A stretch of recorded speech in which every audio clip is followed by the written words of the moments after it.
Qui va recuperar el fossar de les Moreres? La història que gairebé ningú t'ha explicat. Quan penses en la diada de l'11 de setembre, segurament et ve al cap el fossar de les Moreres.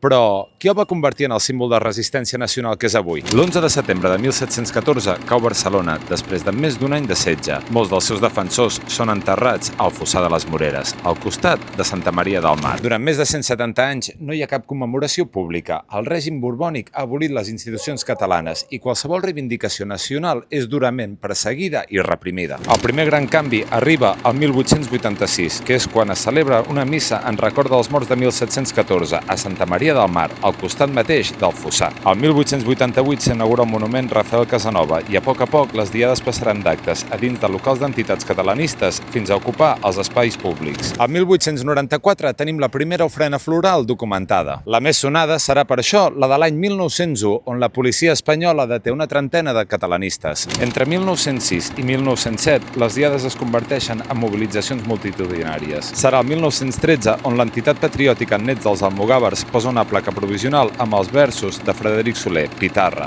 Al fossar de les Moreres no s'hi enterrarà cap traïdor. Fins perdent les nostres banderes serà l'urna de l'honor, passant a ser un lloc imprescindible per als nostres lluitadors. Serà l'11 de setembre de 1915 on 3 voluntaris catalans marxen a la Primera Guerra Mundial amb l'uniforme de la Legió Estrangera i una gran estelada regalada per la Unió Catalanista. Abans de marxar per això, saluden a l'estàtua de Rafael de Casanova. Amb la victòria franquista, la diada de l'11 de setembre queda prohibida. Els actes són il·legals, les senyeres desapareixen i el fossar de les Moreres torna a l'oblit. Només alguns patriotes deixen flors clandestinament al costat de l'estàtua de Rafael Casanova, sabent que poden acabar identificats i detinguts. El primer 11 de setembre, després de la mort de Franco, el de 1976, diferents organitzacions independentistes convoquen el primer acte polític al fossar, després de la dictadura. L'any 1977, milers de persones omplen el fossar amb senyeres i estelades. Torna a ser un lloc de memòria. Es converteix en símbol de l'independentisme català combatiu. I això té conseqüències. El 1979, la policia espanyola carrega violentament a cavall i disparant pilotes de goma contra els congregats al fossar, a més de produir-se uns estira i arronses amb espanyolistes i policies de paisà que bloquejaven les entrades. El 1981, després del cop d'estat del 23F,